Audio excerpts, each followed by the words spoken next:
We're here on board PT Boat 617. 617 was built in Bayonne, New Jersey in 1945 by the Electric Boat Corporation. Electric Boat not only did submarines, but it did PT boats. It did about 200 hulls to start with. He also had boats of the Higgins type, which are slightly smaller. This boat is 80 feet by 20. Had a very shallow draft, so it should be operated in shallow water operations. She had a speed of over 50 miles an hour, probably about 45 knots. She could carry 3,000 gallons of fuel, but at full speed, she would burn that fuel at about 2 to 3 gallons a minute because of the high speed. She had Packard engines. She had 3 of them down below, so she could either cruise on 1 or 2, but these engines were aircraft / mariner engines. They consumed a high octane fuel, very expensive, very combustible, and not easy to get. And the maintenance on these things were intense, so you could wear them out fast. But we're going to take a walk on board PT-617 here and show you what the ELCO boat looks like. And by the way, the 109 was actually one of the first of the class. The boat you see here now started out at hull 103. So when ELCO started building them, they built them in mass numbers. They were built here in Bristol, Florida, as well as a few other locations. I can't remember off the top of my head, but the PT boat base that for training was down here, just down the river in Middletown, right next to Newport. And that's where PT boat training was done. So all your officers and crew that went through the training down there in Newport area, as well as not just the naval base, but primarily at the PT boat base. So PT 109, as everyone's so famous for, belonged to President John F. Kennedy when he was lieutenant and came to the Pacific Theater. His boat, they actually put a field artillery piece up on the forecastle, which is similar to this, where the idea came from, to add to the punch. Because these PT boats, not just torpedo boats, but patrol boats, were used as gunboats in many operations to fight either Japanese barges or Italian barges. So these boats were used for fighting amphibious barges the Japanese had in island hopping operations and stopping the Tokyo Express from resupplying Japanese bases to isolate them, as well as fighting other PT boats in the Mediterranean, the Italian boats, as well as the German U-boats up in the North Atlantic around England, Normandy, coming out of the foyers. And it was a nasty little battle. So you updated and augmented your armor as much as possible. As you can see here, it's a chain felt 37mm cannon. This is one of many different additives. You can see a 20mm machine gun that was also added. A mortar set up here.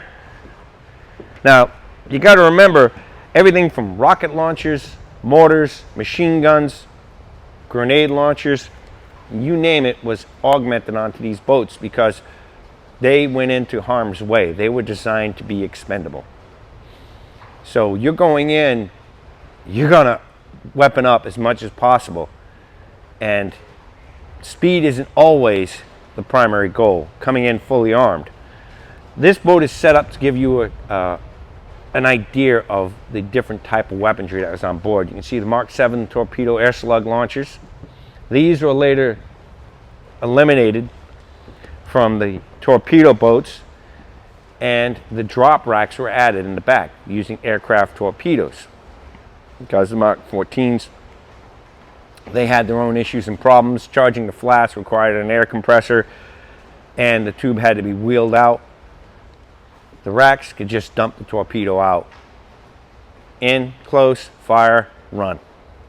The idea was that you could not slug out head to head with a large ship or destroyer, but you sure could take them down if you used your weapons appropriately and tactfully. So as you can see, as we go down, you had for air defense as well as any defense. 50 caliber machine guns, twins. You had 2 sets of them on board here. As you can see, the mannequin set up in the after house, deck housing.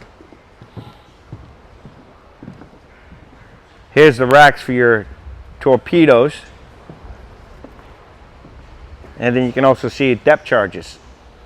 Now, you normally try to catch a submarine on the surface, or just if you had the opportunity to find him and get one, you only have 1 or 2 shots at it. The idea is to damage them. A submarine, you can get some damage done to them.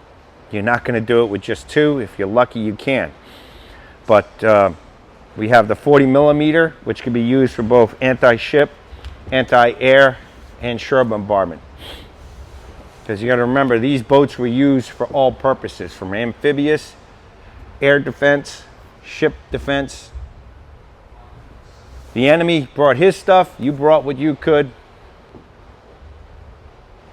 And you got to remember, you got to be conservative with the ammo because you don't have much. Because ammunition is weight and storage. What you have over here behind us is a smoke generator. This was able so that you could make smoke screens so that other boats in the squadron in cahoots with you could do a multiple prong attack by using a smoke screen and coming back around and attacking your enemy or hiding from an enemy. Because radar was not a sure thing back then. Very few ships had them. So visual acuity was everything. So smoke screens was a good thing to have. So PT-617 is set up with a radar, a surface radar. It was an air radar, surface radar. Some had it, some didn't. As they modernized the boats, they put more and more equipment on board. As you can see, the 2 different types here. So it was set up so you can understand the difference that PT boats were constant weapons update modifications, and each theater dictated different things. You'll find some pictures of PT boats with mortars to the multi-rockets to 50 caliber machine guns stretched alongside the hull for gunboat operations, minus the torpedoes. These boats had a multi-purpose, and some of them even used for aircraft recovery for the crew. So for like bombers and so forth, they could go out, rescue downed pilots, reconnaissance, as well for surface or air or infiltration, dropping off troops to infiltrate and survey an island for espionage of sneaking in commando teams, which one of our PT boats, PT-59, we'll get more into that. She actually did some of them operations, as well as in her early days she also sunk a submarine. So these boats had multiple purposes, and they were very highly adaptable and easy to build and quick to build. So this boat was actually restored.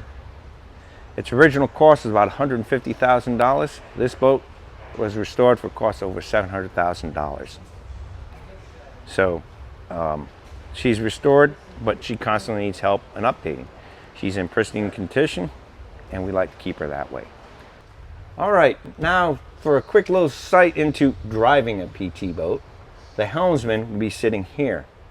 Now the crew, there would be about 15 people on board here, 4 gunner's mates, 4 torpedo men, and you'd have your engine man, you'd have a radio man, radar operator, and you'd have about 3 officers. Around 15 depending on the mission. So as you can see here, helms were kind of, boat skippers did what they could with what they had. Standard helms, sometimes you had wooden spokes. This one's metal. As you can see, you got your throttles with the nice ELCO symbol here. All right, this will allow you to throttle up. Now all this is an engine order telegraph. The actual engineman down there riding the engine, he would be the guy putting it where he wanted. You just told him which way you wanted to go. So you had your different operations, different speeds, 1/3, 2/3, back full, head flank. All right. You can see the RPM gauges. You have to monitor everything. You had a compass up here normally. You had a navigation station up forward where the officers would take care of plotting your courses and tracking. So your skipper had a grand view. He also had a searchlight here, depending on his operations, how he wanted things to operate. So they can be operated by one person, or you could have numerous others here, depending if chart navigations, close in waters, observers, you have lookouts. Your gunners usually played lookouts as well, your torpedo men. So you had a lot going on in a very tight space and a lot of control. So these boats at full speed would ride up on the water, and you're talking 50 miles an hour and burning up the fuel like a mad dog. So very expensive and very difficult to keep operating because of the maintenance as well. Carrying ammunition on board, you wouldn't have that much. You'd have enough for an engagement. Normally you'd run out of fuel and have to run back and get more. So you sat around a lot waiting for operations and time constraints, such as Battle of Surigao Straits, where the PT boats were the initial weapons of that battle against the Japanese battleships and cruisers and destroyers. They started the fight and were deep into it. Another fabulous operation. You have operations out there against other PT boats in European theater. These boats were so versatile with doing different combat roles and missions. And you could see small, effective, and cheap. A lot of information is out there. We're only brushing on it here, give you a quick insight. Come on down, you can see. And you could also take a look around and you see all the squadrons. And what's not mentioned here too is these boats needed support. So they had their own tenders, usually destroyer escorts or former auxiliary ships that were converted into tenders, and they would assist the squadrons, because there was over 45 squadrons of PT boats. So you can imagine the need of support that was generated for this. And then they were all basically shut down at the end of the war, and a lot of these boats were burnt. Some of them are stripped, some of them they didn't care, and some of them were used for operations for testing and evaluation, and sold off as fishing boats. So a lot of history here. Come on down. Thank you for your time. I'm Tom Lowney, gunner's mate retired. Hope you like this episode. We'll get more in depth on 617 in the future and the other boats here at Battleship Cove. And for Inside the History, thank you for your time. If you like this film and the others about Battleship Cove, please like, subscribe, and share it with your friends.